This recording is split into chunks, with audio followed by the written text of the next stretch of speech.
Today is Tuesday, March 22nd, 2022, and we are live. Welcome to the African History Network show right here on 910 AM Superstation, the Future Radio. All right, so I was watching the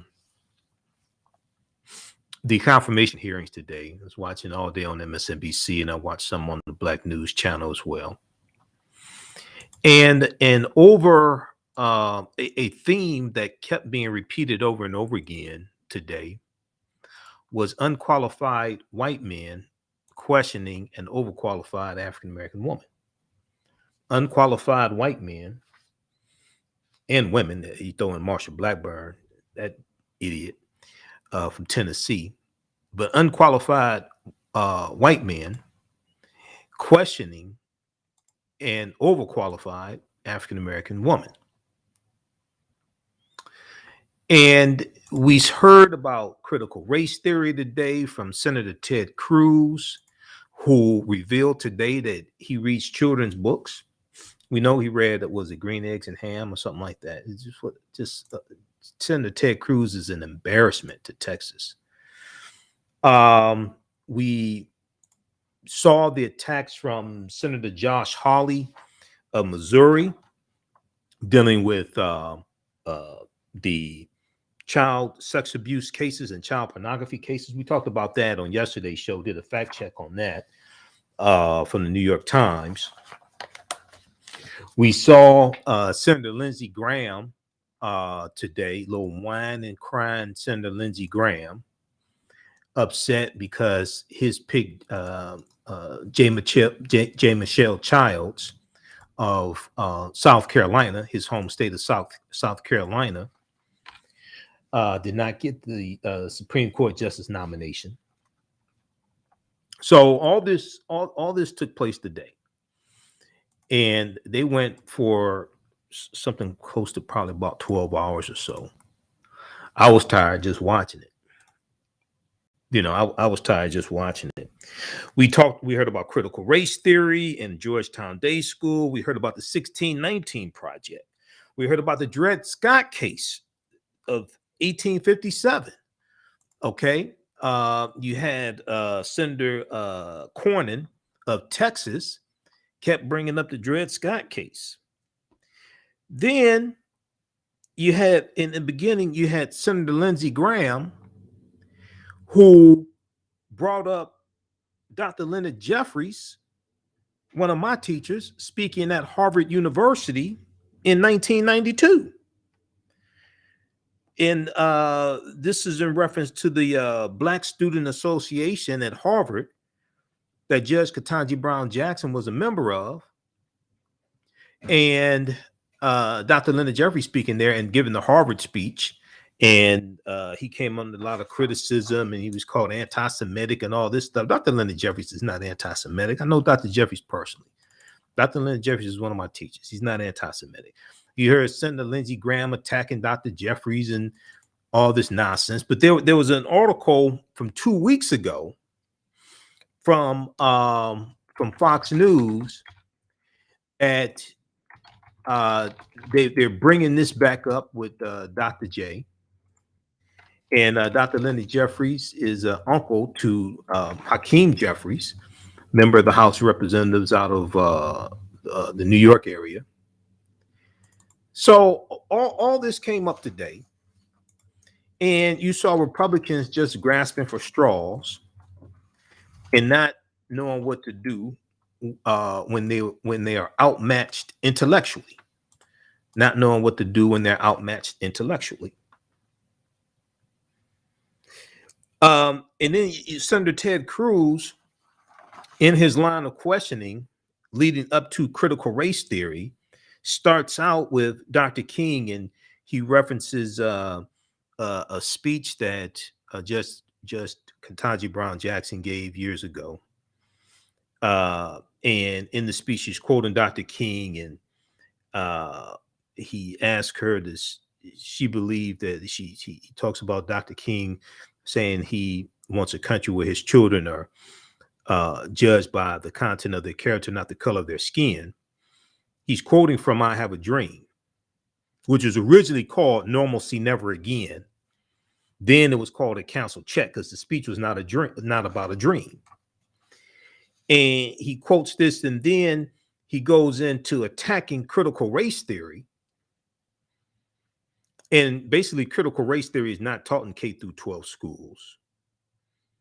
Now, you may have books being used that talk about being anti-racist, things like this. He brings up Ibram X. Kendi. Ibram X. Kendi is not a critical race theorist, and he'll tell you that. Ibram X. Kendi was interviewed by Joanne Reed a few months ago. He talks about how he's not a critical race theory. He doesn't teach critical race theory. So you have people stuck on stupid like Ted Cruz who have absolutely no clue what race theory is. You have stuck on stupid people like Marsha Blackburn, a Tennessee Republican, asking Judge Ketanji Brown Jackson if she can define what a woman is. I don't think Marsha Blackburn could define what a woman is. Just asking just idiotic lines of questioning. Okay, so today's show we're gonna deal with what happened today, and we're gonna break down some of this history, dealing with I Have a Dream, dealing with critical race theory, dealing with the 1619 Project, dealing with the Dred Scott case.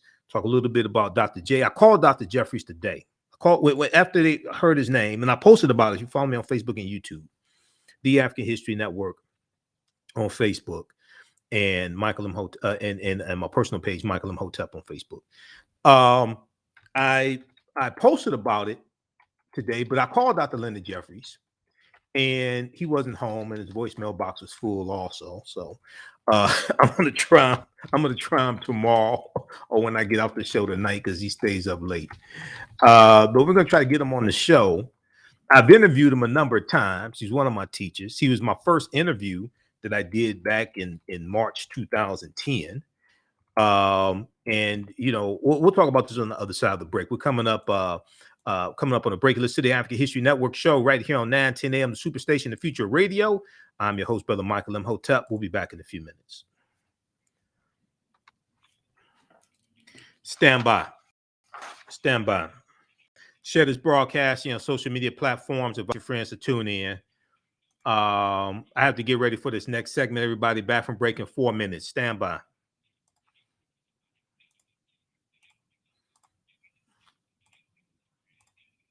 Okay, if you like this type of information, also you can support the African History Network, $ the AHN show through Cash App, $ the AHN show through Cash App, also through PayPal, paypal.me / the AHN show.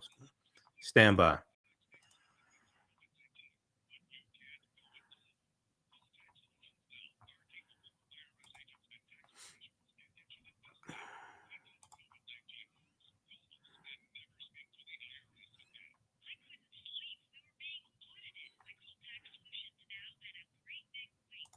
Back from break in 3 minutes.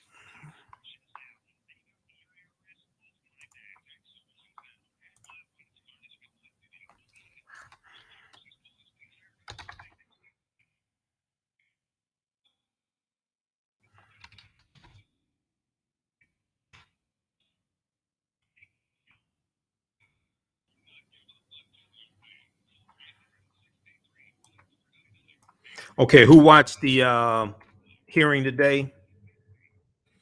In court hearing? Oh, Lord.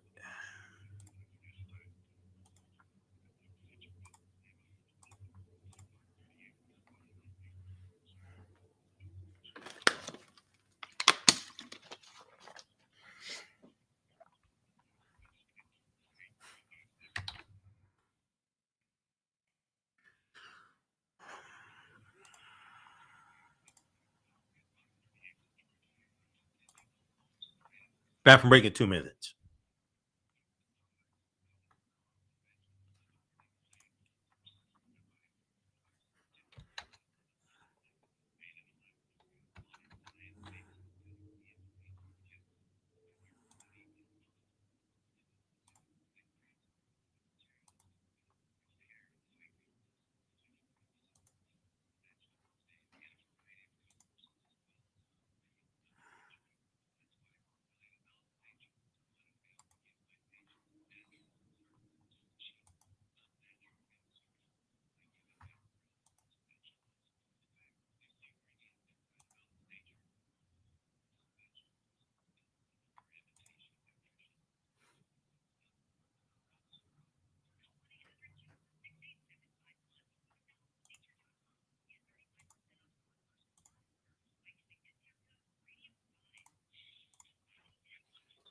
History Network show. We deal with current events in history and politics, education, economic empowerment, entrepreneurship, relationships, love, sex, health issues, and much, much more. Unfortunately, many people confuse what racism is. Racism is a power structure. It was laws and policies that put us in this predicament. It's going to be laws and policies that take us out. So when you control the radius of a man or woman's thoughts, you can control the compass of her actions, because the mind can't do a piece what it doesn't know. We have it all on 910 AM Superstation. Welcome back to the African History Network show right here on 910 AM Superstation, the Future Radio.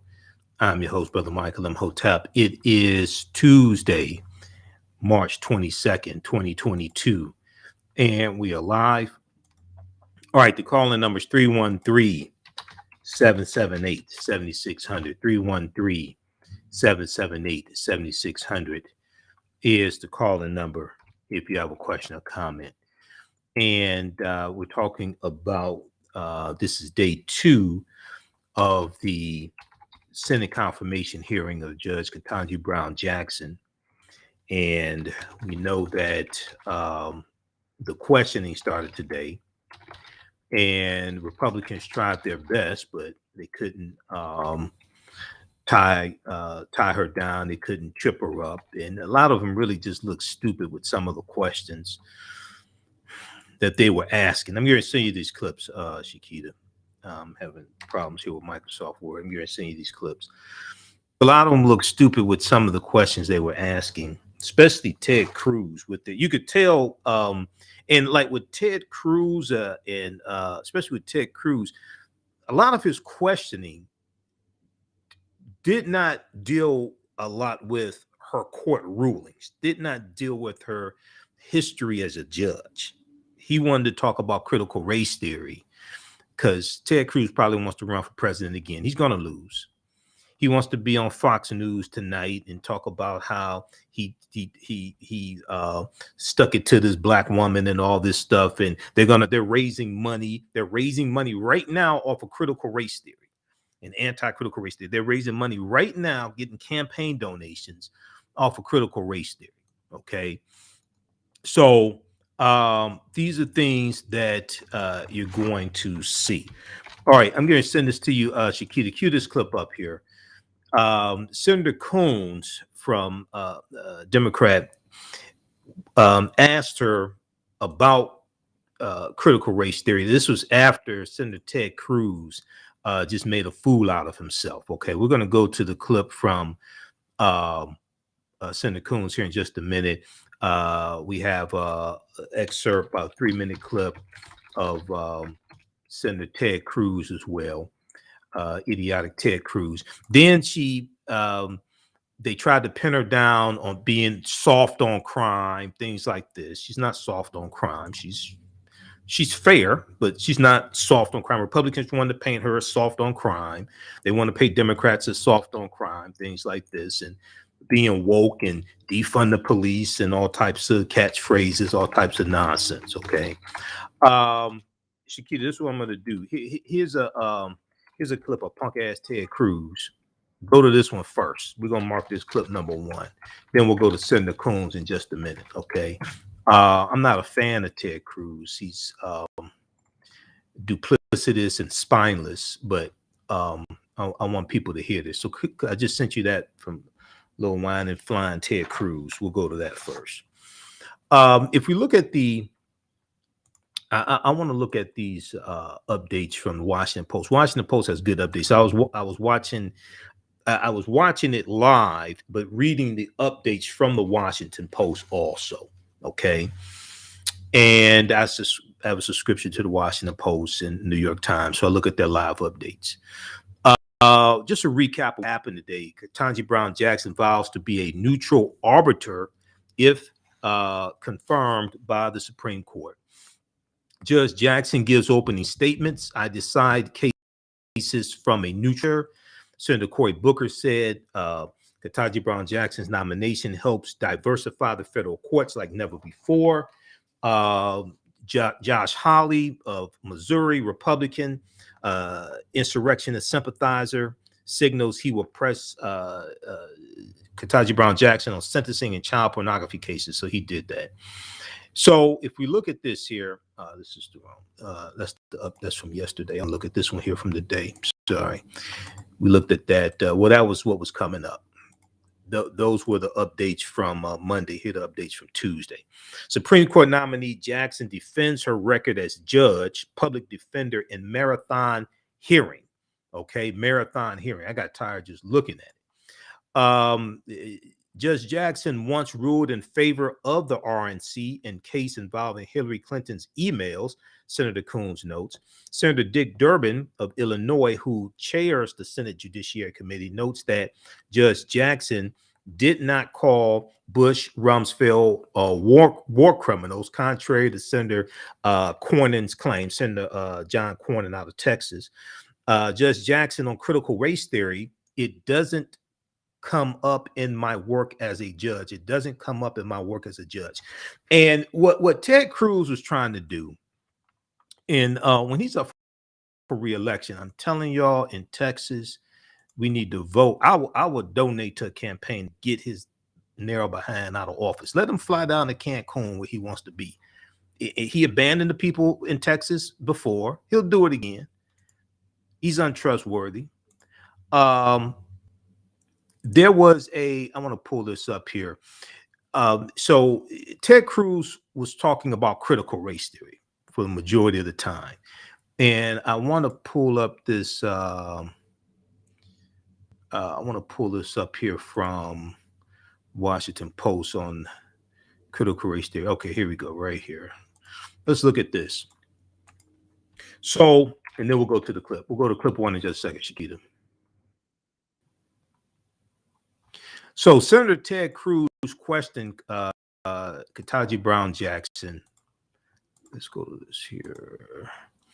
On her connections to Georgetown Day School, an independent K-12 school in the Washington area.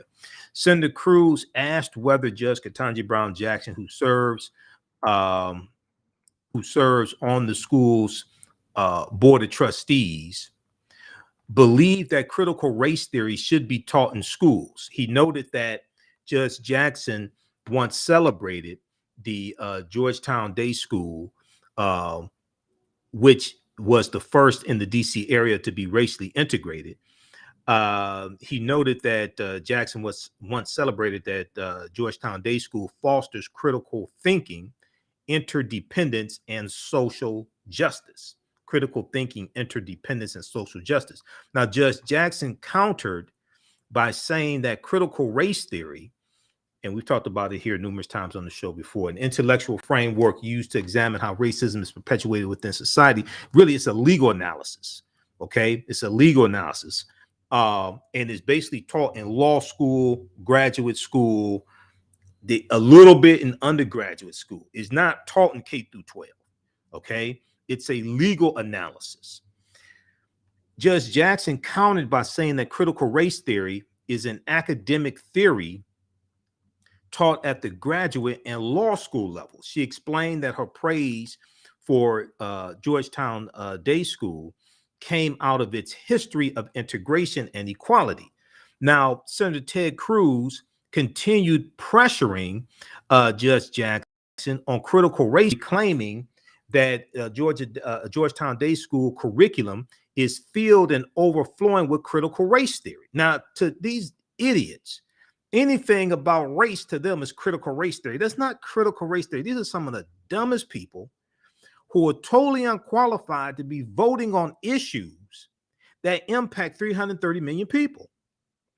This is why these brain damaged people like Senator Ted Cruz, like Marsha Blackburn, like Lindsey Graham, like Josh Hawley, this is why these people have to be voted out of office. These are people, all the ones I named, they're on the Senate Judiciary Committee. They're the ones who vote first on a Supreme Court nominee before it goes to the they're the ones that vet, I should say, they're the ones that vet Supreme Court nominees, okay, and federal judges, the Senate Judiciary Committee. He claimed that children there are taught books like How to Be an Anti-Racist and Anti-Racist Baby by Ibram X. Kendi, Both books break down concepts of race and racism. Okay. He called this critical race theory. It's not critical race theory. And Ibram X. Kendi is not a critical race theorist, and he'll tell you this himself. So Ted Cruz asked Judge Jackson, do you agree with this book that is being taught with kids that the babies are racist? Who's saying the babies are racist? Ted Cruz asked Jackson, mischaracterizing the message of Ibram X. Kendi's book. So we found out today that Ted Cruz reads children's books. And I mean, he graduated from Harvard. Now I don't know if he was on an affirmative action program for white men to graduate from Harvard. Ted Cruz ain't that intelligent. I'm telling you right now. You see, he graduated from Harvard. Okay. He said, I do not believe, Judge Jackson said, I do not believe that any child should be made to feel as though they are racist or though they are not valued. So you agree critical race theory is taught at Georgetown Day School? Ted Cruz asked. She said, I don't, because the board does not control the curriculum. She sits on the board of Georgetown Day School. She said, the board does not control the curriculum. That's not what we do. So we saw this over and over again, and they're trying to pick out highlight reels. They're trying to pick out highlight sound bites. They're trying to pick out stuff from camp that are going to be in campaign ads for 2022, midterm elections 2024. We're going to continue this another side of break. We're going to hear from Senator Ted Cruz. We're going to hear from Senator Chris Coons. I want to look at, we're going to look at the Dred Scott case, March 6, 1857, because it came up today. But one of the most important things about the Dred Scott case is always left out. I read an article today after it came up when Senator Cornyn brought it up. And something very crucial about the Dred Scott case is always left out. You listen to the African History Network show. I'm Michael Imhotep. We'll be back in a few minutes.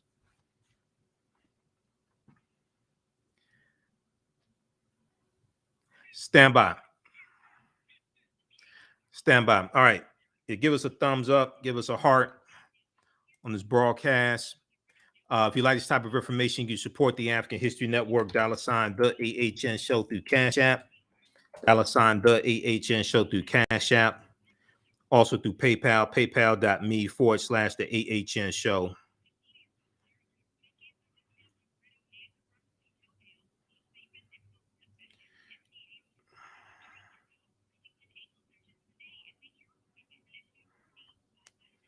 All right.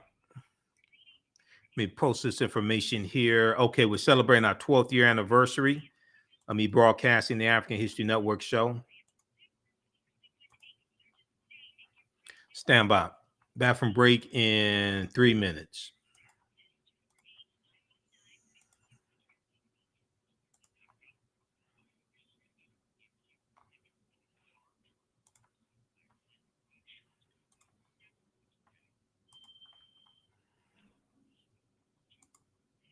Stand by.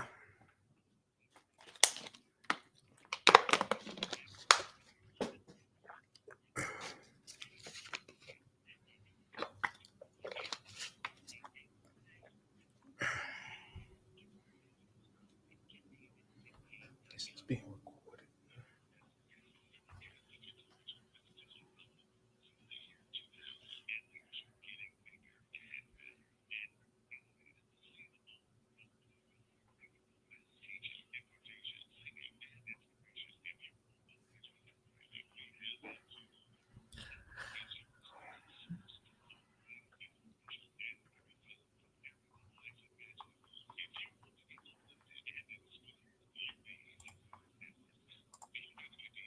Back from break in 1 minute.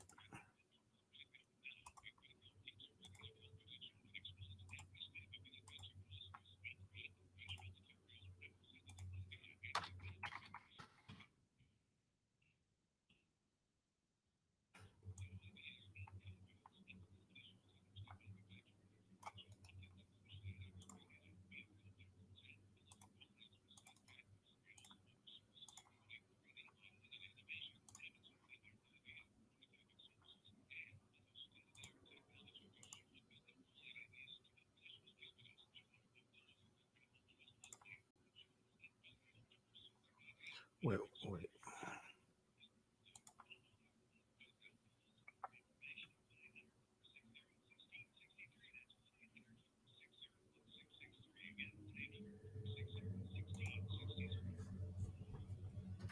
Nine ten, the Super Station, the oldest radio station in town since 1922.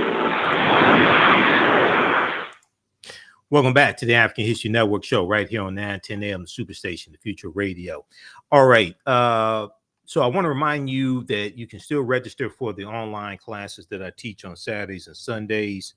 On Saturdays, 2 p.m. to 4 p.m. Eastern Standard Time.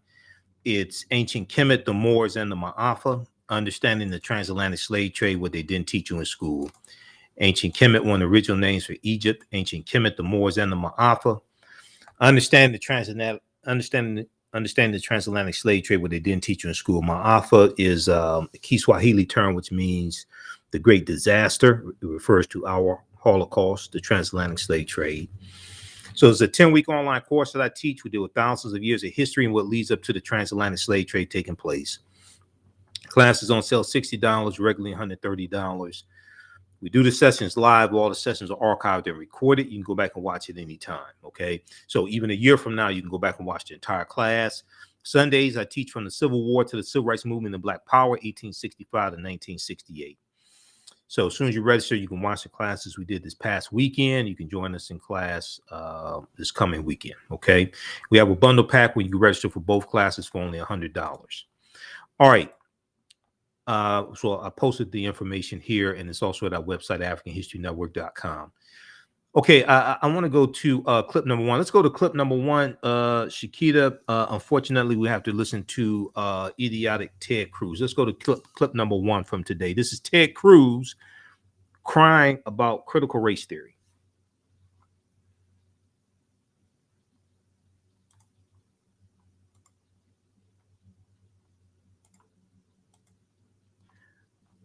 Okay.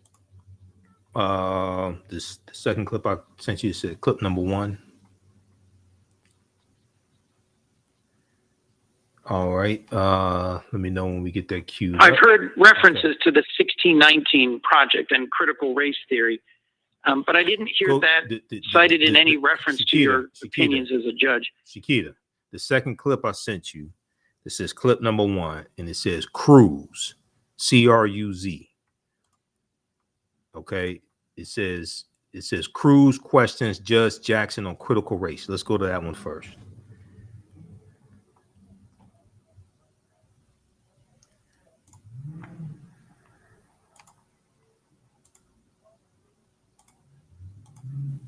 The 1619 project is closely intertwined with a movement that is called critical race theory. Critical race theory, as you know, originated at your and my alma mater at the Harvard Law School. In your understanding, what does critical race theory mean? What is it?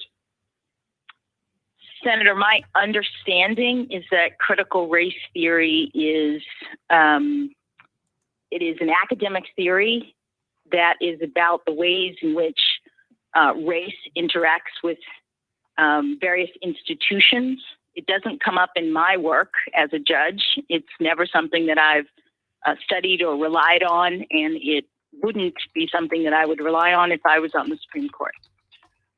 So critical race theory, as you know, has its origins in the critical legal studies movement, which also came from Harvard Law School, from a number of critical legal studies professors, crits as they were known when we were in law school, who are explicitly Marxists. And they find their origins in Marxism, although critical legal studies frames society as a fundamental battle between socioeconomic classes. Critical race theory frames all of society as a fundamental and intractable battle between the races. It views every conflict as a racial conflict. Do you think that's an accurate way of viewing society in the world we live in? Senator, I don't think so, but I've never studied critical race theory, and I've never used it. It doesn't come up in the work that I do as a judge. So with respect, I find that a curious statement because you gave a speech in April of 2015 at the University of Chicago, in which you described the job you do as a judge. And you said sentencing is just plain interesting because it melds together myriad types of law, criminal law, and of course, constitutional law, critical race theory. So you described in a speech to a law school what you were doing as critical race theory. And so I guess I would ask, what did you mean by that when you gave that speech? With respect, Senator, the quote that you are mentioning there was about sentencing policy. It was not about sentencing. I was talking about the policy determinations of bodies like the Sentencing Commission when they look at a laundry list of various academic subjects as they consider what the policy should be. Okay, but you were vice chair of the Sentencing Commission, so let me ask again, what did you mean by, because that was an official responsibility of yours, what I meant by what you were doing was critical race? What I meant was that there are a number of, that slide does not show the entire laundry list of different academic disciplines that I said relate to sentencing policy, but none of that relates to what I do as a judge. My parents can always check. All right, pause right there. We're going to clip 2 here in just a second, Shakita. Okay, so Ted Cruz just came away just looking stupid. All right, as usual, but his arguments were just idiotic. And you know, sometimes I wonder, some of these people that graduate, you know, from Harvard University and things like this, some of them are not the sharpest tools in the drawer. Some of them are not the sharpest knives in the drawer. There was, let me see, where's this article here? Okay, there's a piece from theweek.com I'm trying to pull up here. I just had it. Okay, this is what we do. We'll go. I want to go back to this article here from Washington Post. All right, so you had Ted Cruz, and then I think it was Ted Cruz who mentioned he mentioned the 1619 project also. Okay, and they were coming with her. They were trying to paint her as this radical black woman that white people need to be afraid of. That's how they were trying to paint her. This radical black woman that white people need to be afraid of. Now, there's a article here from theweek.com which talks about how the GOP is this deals with how the GOP is attacking her with critical race theory. Let me pull this up because it's not, I'm trying to use the link here, but it's not coming up here in Yahoo. So this one here from theweek.com. GOP tweet linking Ketanji Brown Jackson with critical race theory draws accusations of racism. So this is a tweet that was posted today. I think this was posted today. I saw Clay Kane on Sirius XM. I was on his Twitter page, and he had this tweet, and this is circulating around. You may have seen this today also.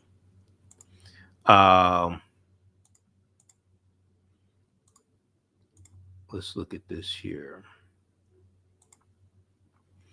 Okay, so some of you may have seen this tweet here from the GOP.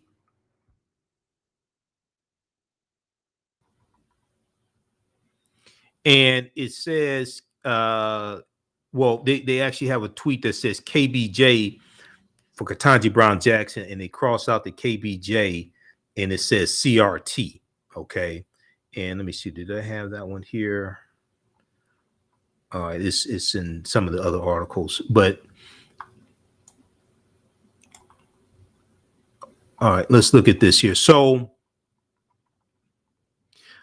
critics accused the Republican Party of racism after its official account posted a tweet associating Supreme Court nominee Ketanji Brown Jackson with critical race theory. It confirmed Judge Jackson would be, if confirmed, Judge Jackson would be the first Black woman to serve on the Supreme Court. The GOP features a GIF in which Jackson's initials, KJ, are crossed out and replaced with the acronym CRT. Okay. The GOP tweet features a GIF in which Judge Jackson's initials, KBJ, are crossed out and replaced with the acronym CRT for critical race theory, as well as a link to a list of important questions for Judge Ketanji Brown Jackson.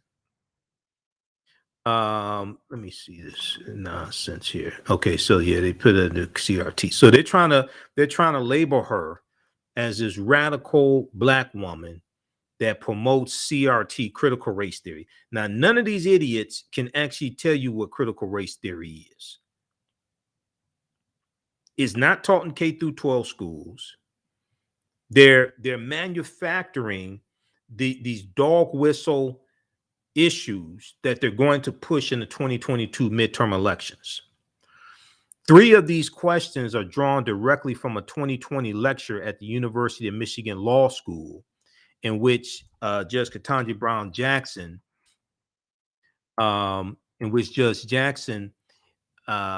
is favorably cited journalist Nicole Hannah-Jones. So that came up today. Civil rights activist Derek Bell and Bell's wife, scholar Janet Dewart Bell. All 3 figures have been associated with critical race theory. Okay, but she doesn't study critical race theory. She doesn't practice it. She doesn't push it. None of this. They're just trying to attach her with this dog whistle so they can run this on Fox News, run this on Newsmax, things like this. We're coming up here on a break. You listen to the African History Network show. I'm Michael Imhotep. We'll be back in a few minutes.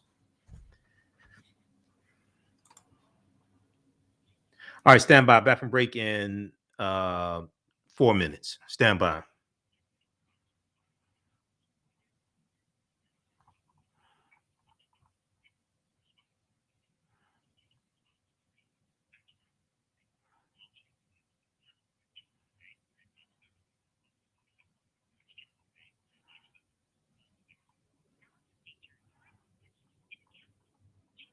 Stand by.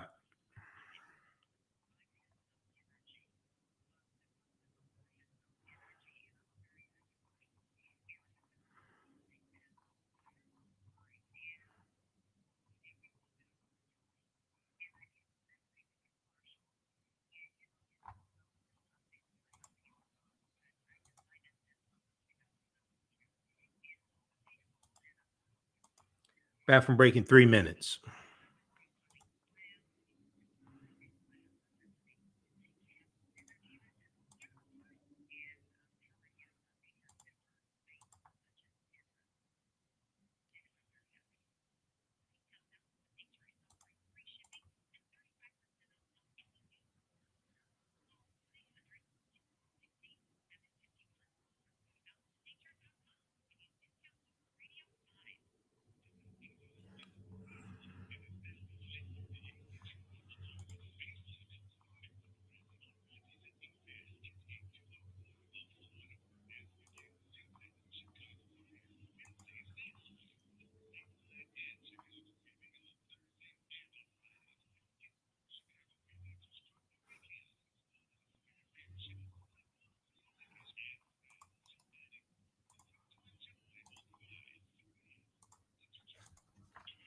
Back from break in 2 minutes.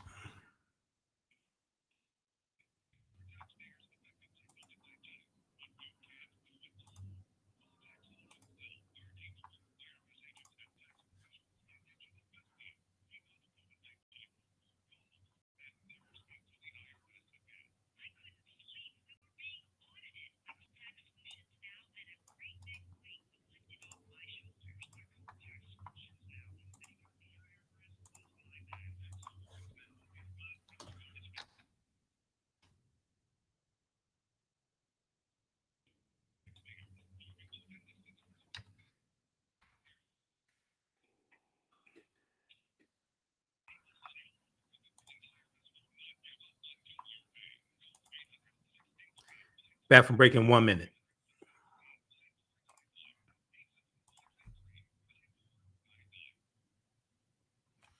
Welcome back to the African History Network show right here on 910 AM, the Superstation, the Future Radio. I'm your host, Brother Michael Imhotep. All right. Be sure to register for the online courses I teach on Saturdays and Sundays.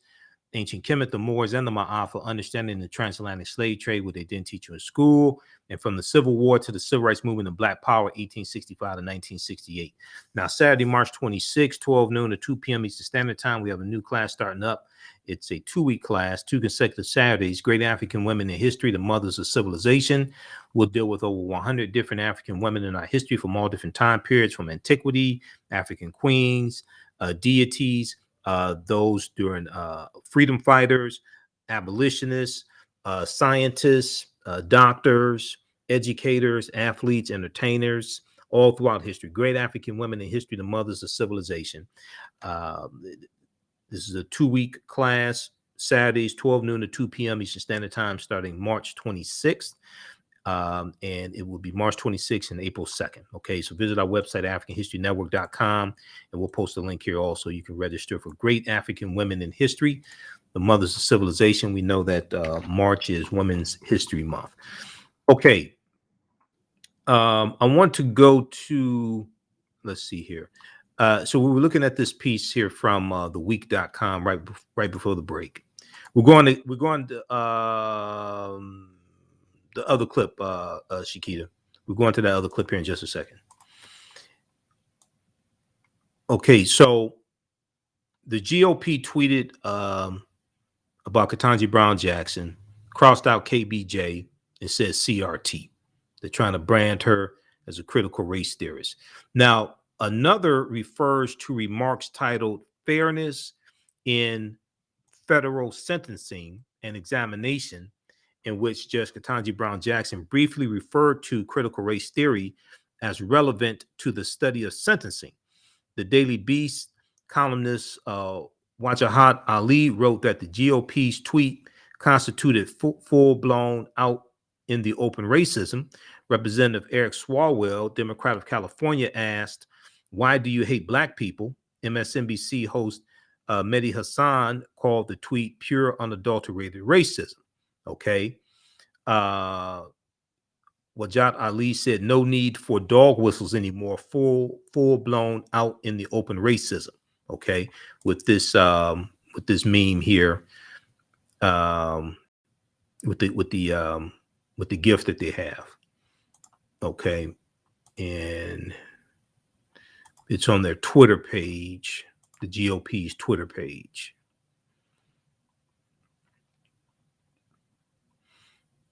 All right. That's from March 22nd. Okay. I want to go to this clip here.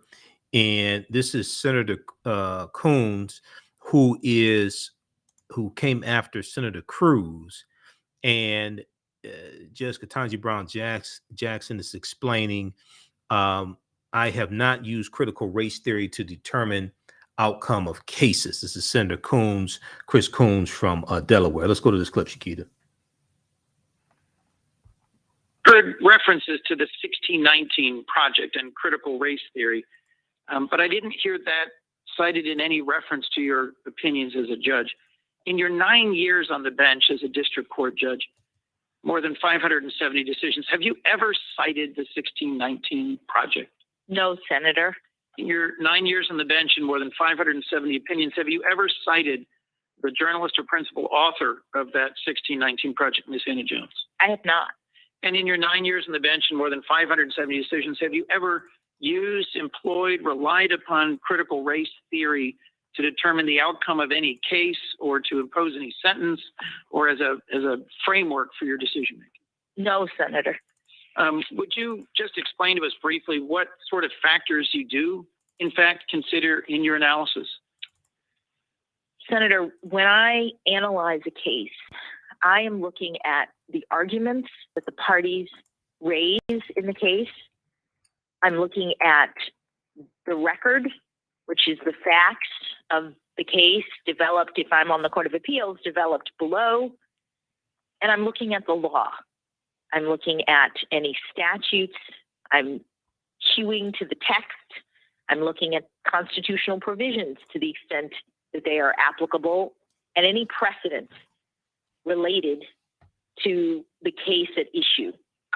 Those are the inputs that are appropriate for a judge to consider, and those are the only things that I use in my decision making. Okay. Okay, pause right there. All right. So once again, today was a crazy day, but I mean, she came out on top. They could not trip her up. A lot of the questions they had were idiotic. We'll cover some more of this on tomorrow's show. Now, I want to get to this quickly here before we run out of time. This deals with the Dred Scott case. Senator Cornyn brought this up, dealing with Dred Scott. Also, you heard the 1619 project came up as well. And what's left out of the Dred Scott case is dealing with the Missouri Compromise of 1820. Okay, so if we look at this piece here from, and I teach about this in my online classes. If we look at this piece here from history.com, history.com's official website, the History Channel. To make a long story short, because the Dred Scott case is a complicated case, and it's an 11-year fight from 1846 to 1857.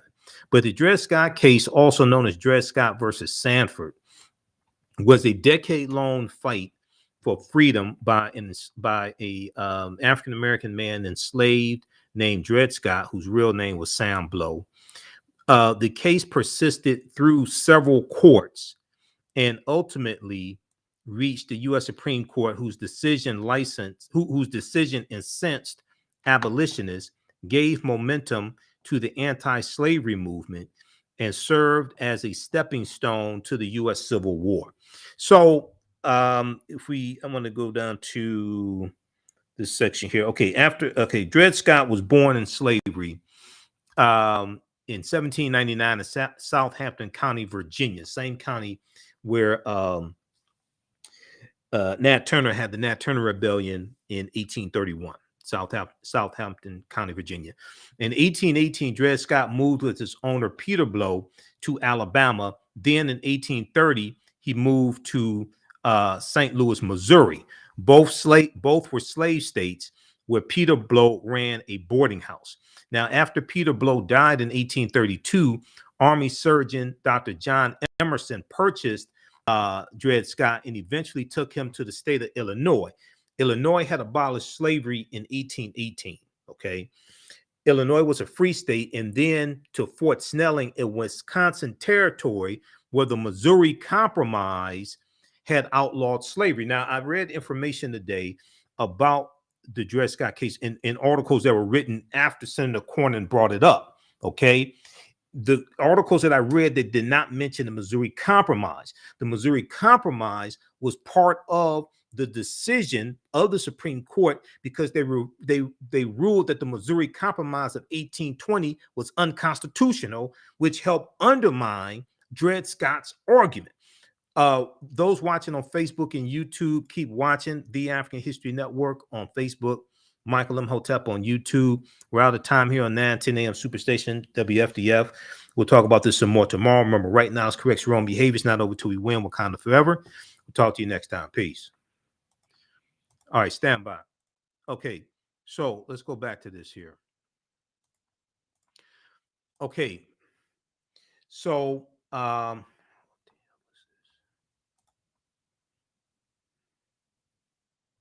just a second here. This is freezing up.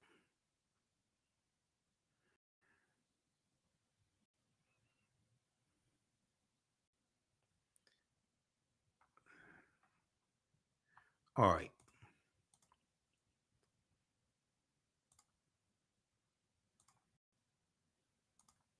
Okay, so they moved to Missouri, okay, and then they moved to Wisconsin, okay, Wisconsin Territory, where the Missouri Compromise had outlawed slavery. There, Dred Scott married Harriet Robinson, also enslaved, in a rare civil ceremony.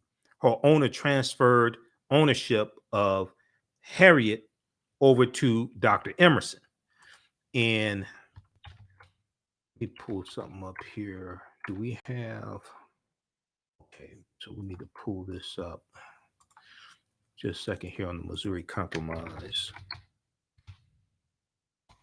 Missouri Compromise of 1820 dealt with organizing the land that the U.S. got because of the Louisiana Purchase of 1803. So when you study this history, all this history you'll see is related. And these are all events leading up to the Civil War taking place. The Missouri Compromise, Mexican-American War, 1846, 1848, Treaty of Guadalupe Hidalgo, 1848, Compromise of 1850, Kansas-Nebraska Act of 1854. These are all things that lead up to, it all involve slavery one way or another. They all lead up to the Civil War taking place. Okay. Now, if we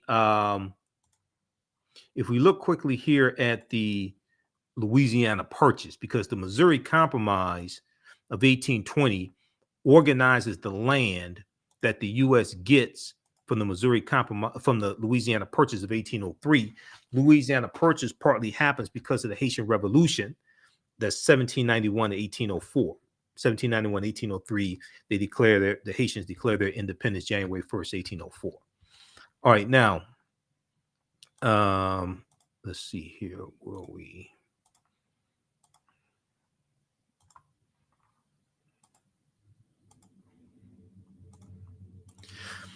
Okay, so what's the Louisiana Purchase?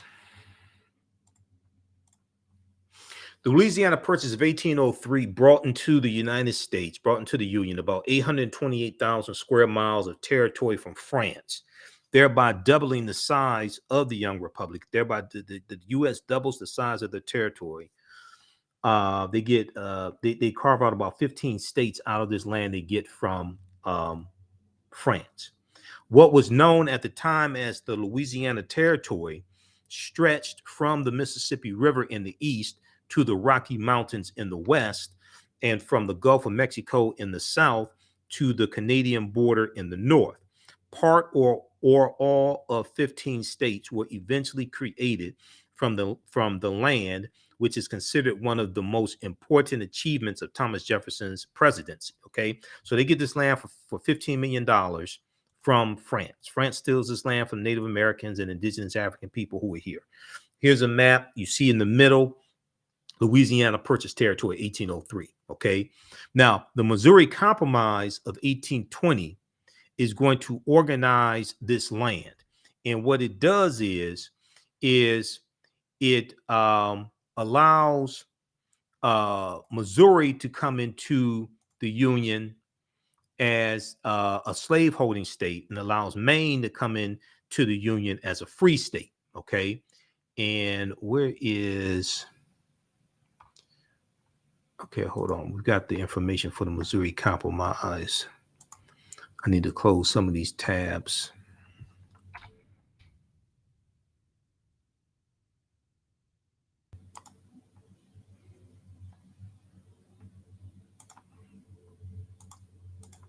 Okay, let's look at this piece here, Missouri Compromise.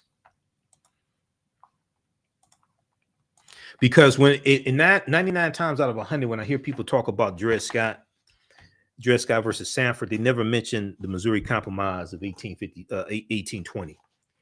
And this was part of the ruling from the U.S. Supreme Court.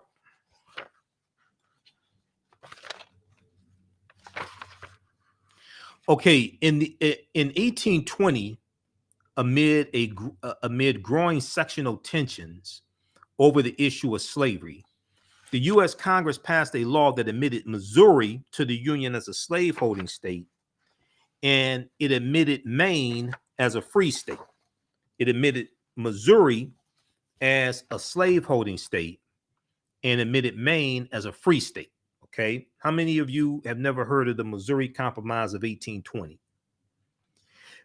But this went on to ban slavery from the remaining Louisiana Purchase lands located north of the 3630 parallel. This is a bill that passed Congress, the Missouri Compromise of 1820. Now, the Missouri Compromise, as it was known, would remain in force for over 30 years before it was repealed by the Kansas-Nebraska Act of 1854 that I just mentioned. And the Kansas-Nebraska Act is going to leave it up to those moving into the Kansas territory to determine whether or not they have slavery, as opposed to it being dictated to them by the federal government.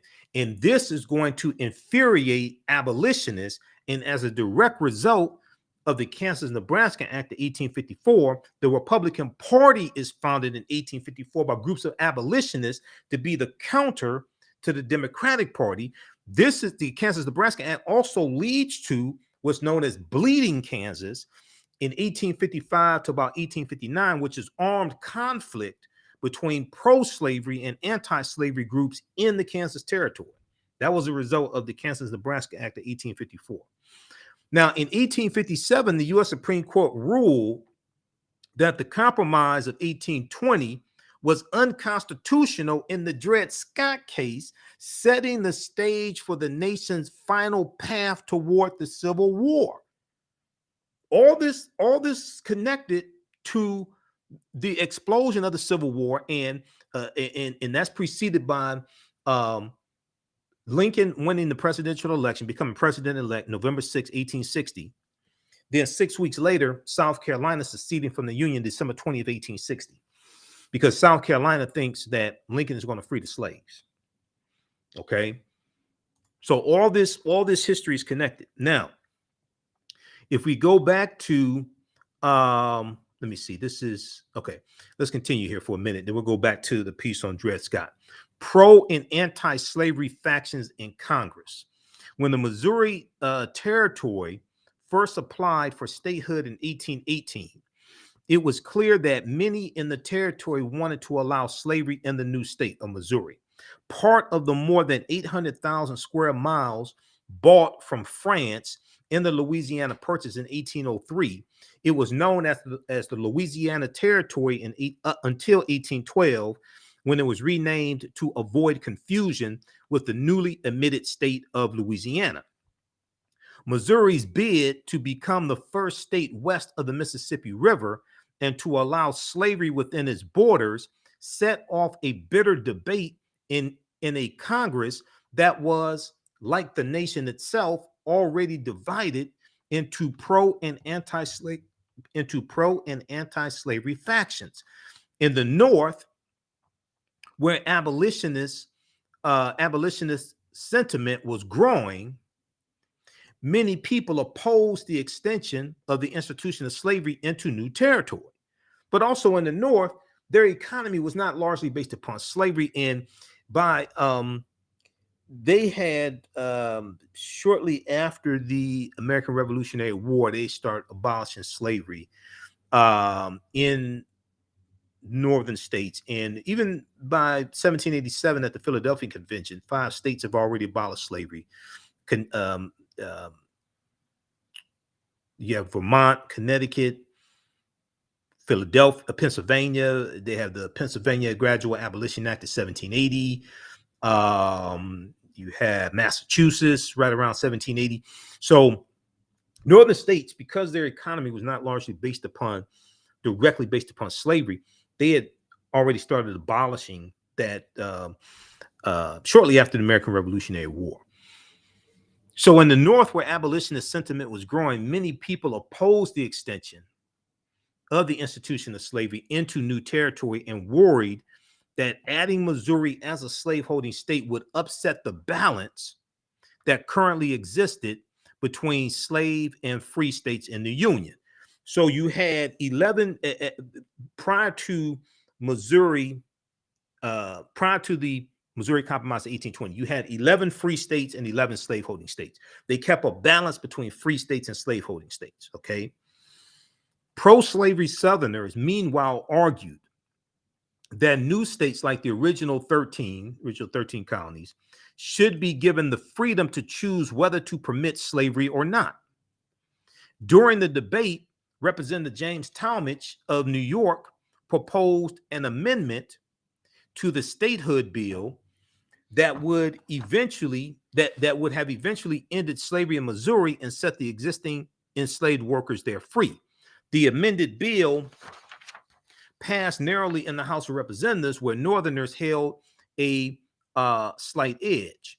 But in the Senate, where free and slave states had exactly the same number of senators, the pro-slavery faction managed to strike out Representative Talmadge's amendment, and the House refused to pass the bill without it.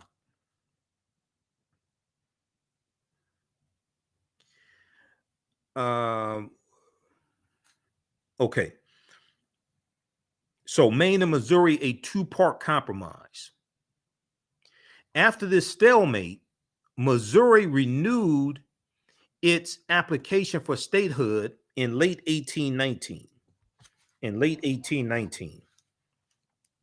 This time, Speaker of the House Henry Clay proposed that Congress admit Missouri to the Union as a slave state, but at the same time admit Maine, which at the time was part of Massachusetts, admit Maine as a free state to keep the balance between slaveholding states and free states, because they're trying to keep a civil war from taking place. The Missouri Compromise of 1820, the Compromise of 1850, all this stuff. When you look at all these bills, they're trying to keep the Union together and keep a civil war from taking place. In February 1820, the U.S. Senate added a second part to the joint, a second part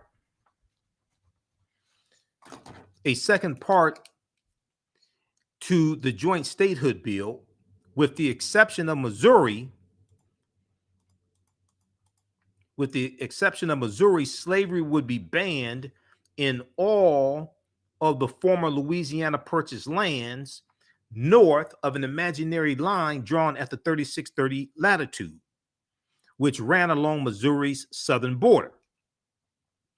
On March 3rd, 1820, the House of Representatives passed the Senate version of the bill, and President James Monroe signed it into law 4 days later.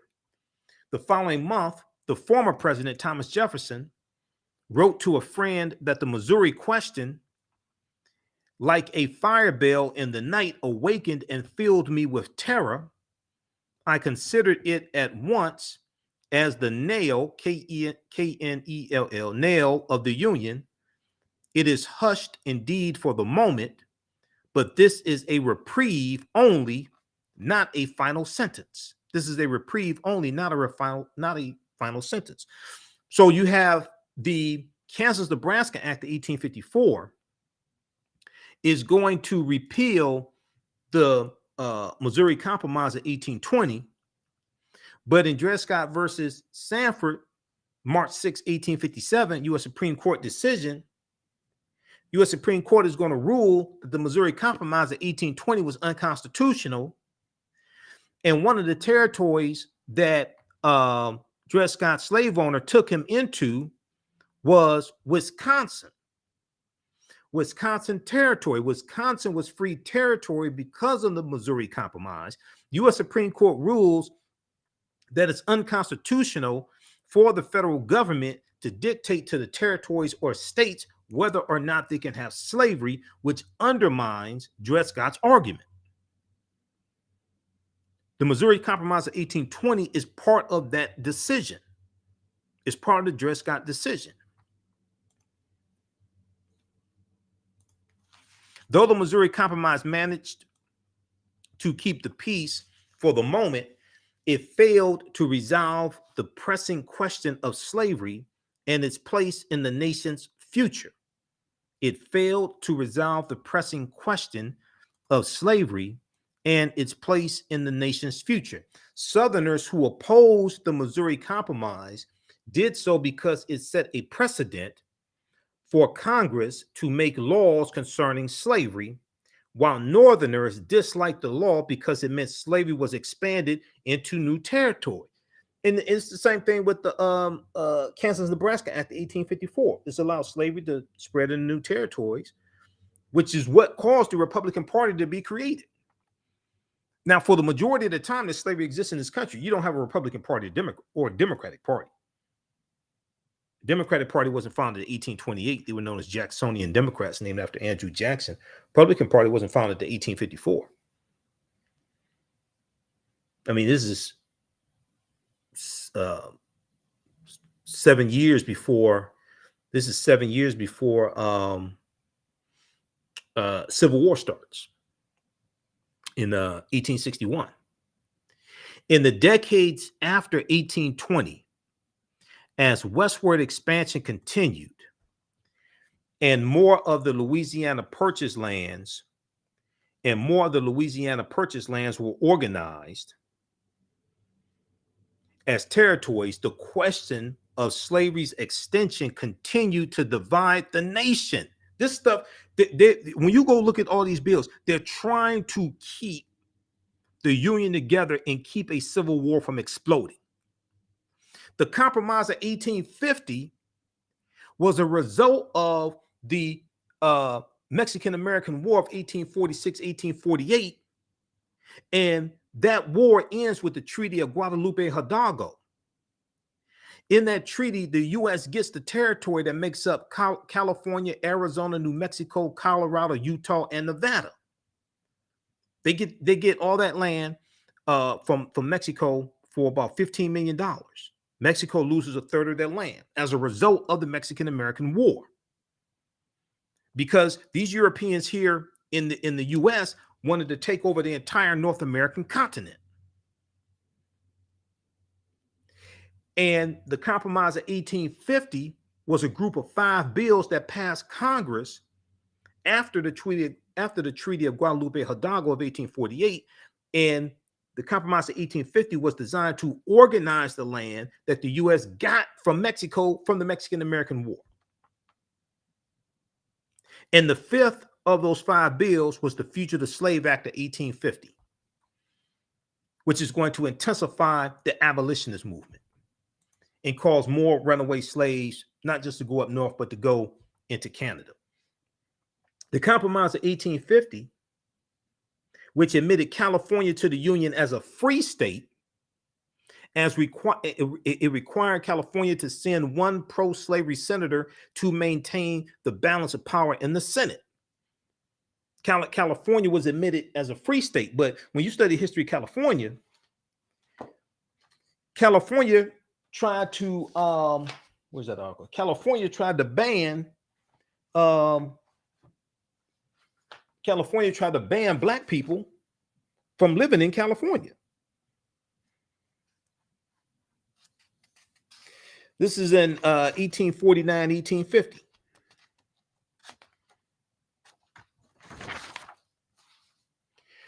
There's a piece here. I've talked about this before.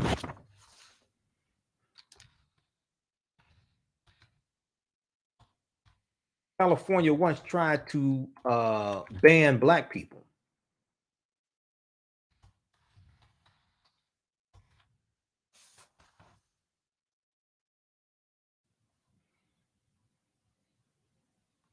This piece right here from history.com. Oregon tried to do the same thing.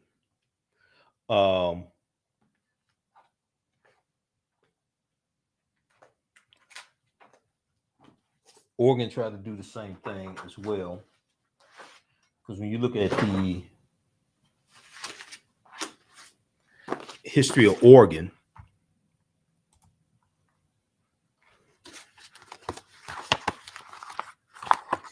that was, hold on, I just saw that. I gotta find that piece on Oregon. Oregon tried to do the same thing also. Which is why, to this day, Oregon has a very, very small population of African Americans. And I just saw that. I just saw that piece because this Sunday in class we're dealing with the we have to deal with the Wilmington, North Carolina massacre, 1898, Spanish American War, 1898. And we have to talk about the rewriting of the state constitutions, Mississippi, 1890, Louisiana, 1898, South Carolina, 1895. But there was a piece I just saw on Alabama, 1901. We had to deal with that in class on Sunday. So, but okay, I'll come to Oregon in just a second here. But this one right here from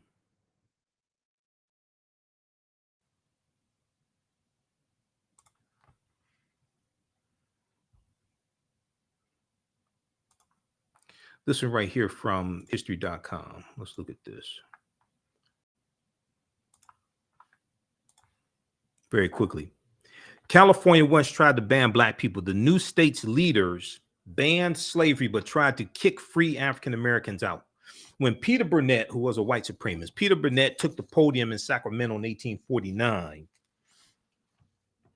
he faced a group of men like him, pioneers determined to take California from an upstart territory to a full-fledged state. He had been elected California's first governor just the day before, and he addressed his fellow legislators. As he addressed his fellow legislators, he brought up one of the most explosive issues of the time: the black people in the future state, the African people in California. Now, California had decided to ban slavery after a heated debate, but Peter Burnett's vision did not include African-American residents at all. Governor Peter Burnett said it could be no favor and no kindness to permit free blacks to settle in the state, he said, while it would be a most serious injury to us had they been born here and had acquired rights in consequence. I should not recommend any measures to expel them. The object is to keep them out. I should not recommend any measures to expel them. The object is to keep them out, end quote. Now, Peter Burnett was not alone in his vision of a California that banned African Americans. Throughout the 1840s and 1850s, California citizens and legislators fought to ensure that free African Americans would be prohibited from immigrating to or living in California.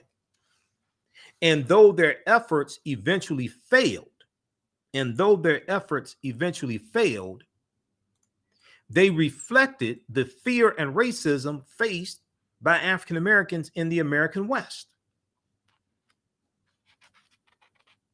Now, California held both opportunity and danger for African Americans, many of whom were freed slaves. Born into slavery, Elizabeth Flake Rowan, who you see here, Elizabeth Lake Rowan had been freed when she entered California territory. After settling in what is now San Bernardino, California, Elizabeth Flake Rowan helped build a fort cared for the children and women of her community and enjoyed the abundance of the young state. Though her daily life was relatively mundane, she lived with her husband, a barber, and raised 3 children while working as a laundress. She was perceived as a threat by Californians who wanted her and others like her excluded from the state altogether. She was perceived as a threat by Californians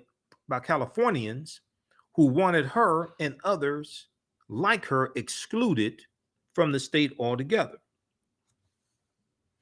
California's move to exclude African Americans from the state had roots in the new state's conflict over whether to allow slavery or not. At the time, a national debate raged over how to decide if the United States' new territories should be open to slavery. An opinion split between pro-slavery advocates, mostly from southern states, and free soilers who were abolitionists who wished to introduce more slave-free states and territories in the Union. These debates heated up the United States expanded westward. These debates heated up as the United States expanded westward expansion. And in 1849, California threatened to change the equal number of free and slave holding states that held the United States Senate in a tentative balance. As part of the Compromise of 1850, a series of laws intended to keep the interests of slave owners and abolitionists in balance. They compromised. California entered the Union as a free state, but that was hardly the end of debates over Black Californians and slavery or the virulent racism faced by African Americans in the state of California.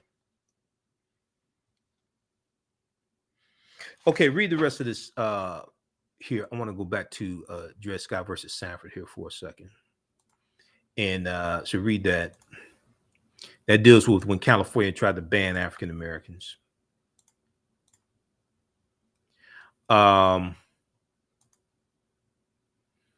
This piece here from National Geographic deals with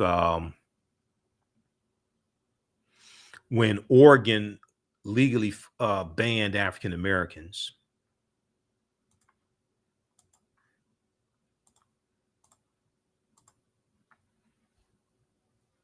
This piece here from National Geographic. Oregon once legally banned Black people. Has the state reconciled its racist past? No, it hasn't. Oregon became ground zero of America's racial reckoning protests last summer, but activists say it doesn't know its own history. Okay, this is from March 8th, 2021. Okay, they talk about the protests during the summer of 2020 and George Floyd and the Black Lives Matter protests, things like this. Let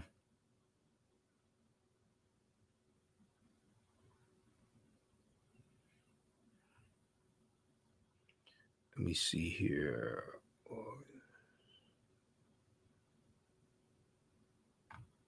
Before Oregon became a state in the Union, it fashioned itself as a whites-only utopia. Before Oregon became a state in the Union, it fashioned itself as a whites-only utopia. When Oregon joined the Union in 1859, it was then the only state with laws specifically prohibiting certain races from legally living, working, or owning property within its borders. When in 1859, when Oregon joined the Union, it was the only state with laws specifically prohibiting certain races from legally living, working, or owning property in Oregon. Oregon's subsequent history is peppered with violence against minority groups. In 1887, a gang of white horse thieves murdered and mutilated 34 Chinese gold miners. 1887. No one was held accountable for the massacre. By the 1920s, 1 in 20 Oregonians, 1 in 20 Oregonians was a card-carrying member of the Ku Klux Klan, the highest percentage of any state west of the state of Mississippi.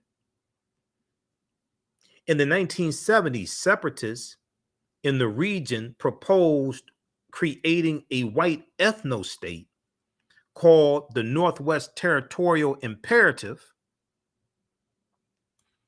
And in 1988, a group of white supremacists murdered an Ethiopian college student with a baseball bat, earning Portland the nickname Skinhead City.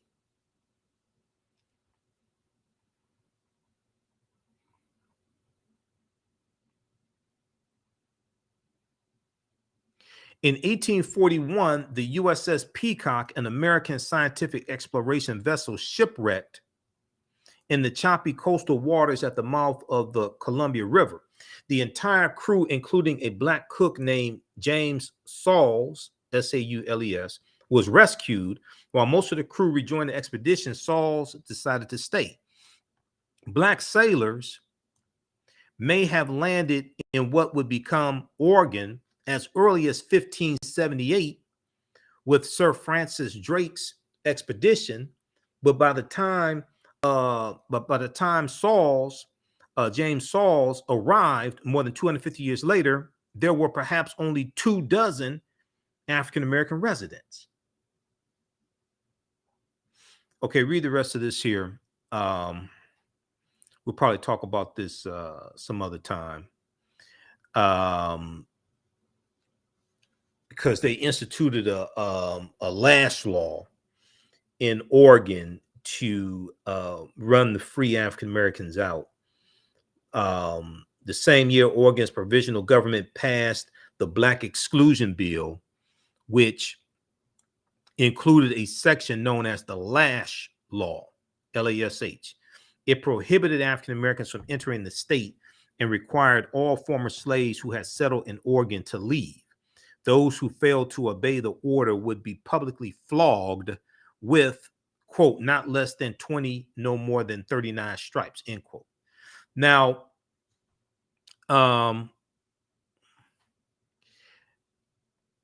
remembering back on this, I don't think that was enforced very much. It just scared a lot of African Americans out. I think I've read other articles on this. Oregon's first Black community had emerged. Let me see this here, because I've read other pieces on this. Okay, there are no known incidents of the Lash Law being enforced, and eventually it was struck from the books. Even so, historians agreed that it dissuaded Black people from coming to Oregon. Exactly. Because I've read about that before. So I don't know of any cases. I haven't read of any cases. And I've read there are no known cases of the Lash Law actually being enforced. But just having that law in the book scared us out of Oregon and made us not want to go. Okay, so read this here from National Geographic. Oregon once legally banned Black people. Has the state reconciled its racist past? All right, now, I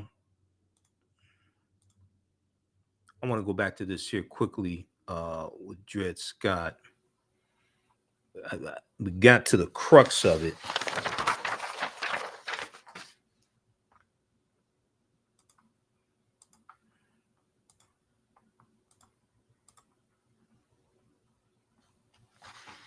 Because this is a complicated case, but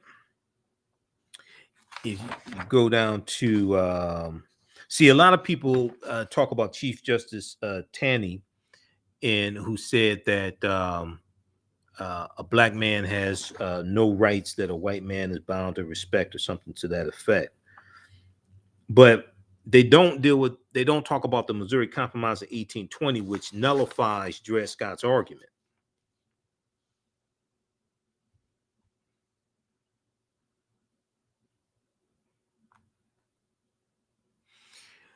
Chief Justice Taney became best known for writing the final majority opinion in Dred Scott versus Sanford, which said that all people of African descent, free or enslaved, were not United States citizens and therefore had no rights to sue in federal court. Now, the 14th Amendment of 1868 is going to strike this down, because the 14th Amendment of 1868 gives citizenship to African Americans. the courts don't make law, they interpret law. So the Constitution was amended. The courts don't make law, they interpret law. Just like in the same case, the Supreme Court was interpreting the constitutionality of the Missouri Compromise. And the Missouri Compromise was passed by Congress. In the same case, U.S. Supreme Court ruled the Missouri Compromise was unconstitutional. So it's the legislative branch of the federal government that makes law, and then you have executive orders from the executive branch. The judicial branch interprets law. So the Constitution was amended 1868 with the 14th Amendment. In addition, Justice Taney wrote that the Fifth Amendment protected slave-owning rights because enslaved workers were their legal property. The Fifth Amendment to the U.S. Constitution protected slave owner rights because enslaved workers were their legal property. Now, the decision also argued that the Missouri Compromise legislation passed to balance the power between slave and non-slave holding states,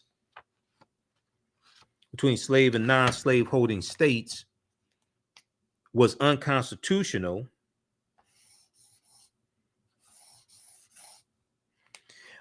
in effect.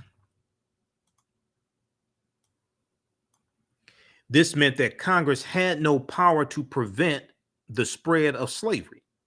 Okay, but we know this is before the Civil War, before the 13th Amendment, before the Civil War ends, before the 13th Amendment, before the 14th Amendment. So you have these amendments to the U.S. Constitution. Amendment means to alter or to change.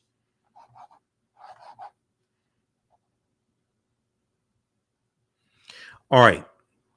Despite Taney's long tenure as a Supreme Court justice, people vilified him for his role in the Dred Scott versus Sanford decision. In an ironic historical footnote, Justice Taney later swore in Abraham Lincoln, the great emancipator, according to them, the great emancipator, as president of the United States in 1861. Now, Dred Scott eventually won his freedom. By the time the U.S. Supreme Court handed down his Dred Scott decision, Irene had married her second husband, Calvin Chaffee, who's going to be Dred Scott's slave owner, Irene. Calvin Chaffee, a U.S. congressman and abolitionist. Upset upon learning his wife still owned the most infamous slave of the time, he sold Dred Scott and his family back to Taylor Blow. Taylor Blow was the son of Peter Blow, who was Scott's original owner. Peter Blow was Scott's original owner, okay? Dred Scott's original owner. Taylor Blow freed Dred Scott and his family on May 26, 1857. So about 2 months or so after the Dred Scott decision, March 6, 1857, Dred Scott and his family are going to be freed by Taylor Blow. Taylor Blow freed Dred Scott and his family on May 26, 1857. Dred Scott found work as a porter in a St. Louis hotel, but did not live long as a free man. At about 59 years of age, Dred Scott died from tuberculosis on September 17, 1858. Now, the Dred Scott decision and the impact on the Civil War, because the Dred Scott decision of 1857, this fuels an outrageous abolitionist, okay? And abolitionists saw the U.S. Supreme Court's ruling as a way to stop debate about slavery in the territories. The divide between North and South over slavery grew and culminated in the secession of Southern states from the Union and the creation of the Confederate States of America in March of 1861. The CSA, Confederate States of America. All right.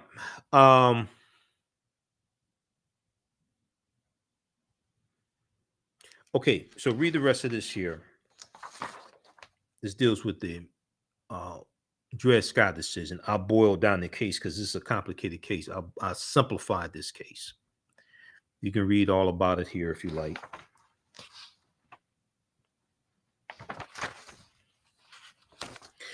Okay, so we have that. We talked about the Missouri Compromise.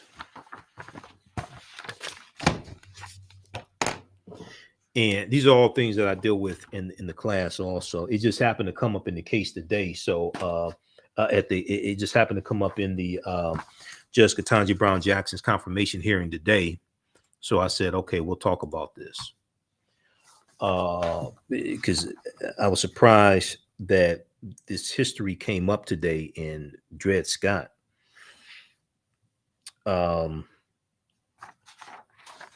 The 1619 project came up. Now, the 1619 project, there was, we've talked about this before. You know, I've interviewed Dr. Dred Scott, history professor at Howard University. And we've talked about some of the problems with the 1619 project. I may rerun that broadcast also. I mean, there's some good things in it. There's some problems with it also. I wouldn't attack it. I wouldn't ban the 1619 project. I'm not calling for that. All right. Very quickly here, if you like this type of information, you want to learn more about a lot of this history. How's everybody doing? If you like this broadcast, give us a thumbs up, give us a like. Okay. How's everybody doing here? You can register for the online classes I teach on the weekend because we get deep into this information. The slides that I was showing you, those are some of the slides from my classes that I teach. I'm the one that put together all these slides. On Sundays, it is the classes from the Civil War to the Civil Rights Movement and Black Power, 1865 to 1968.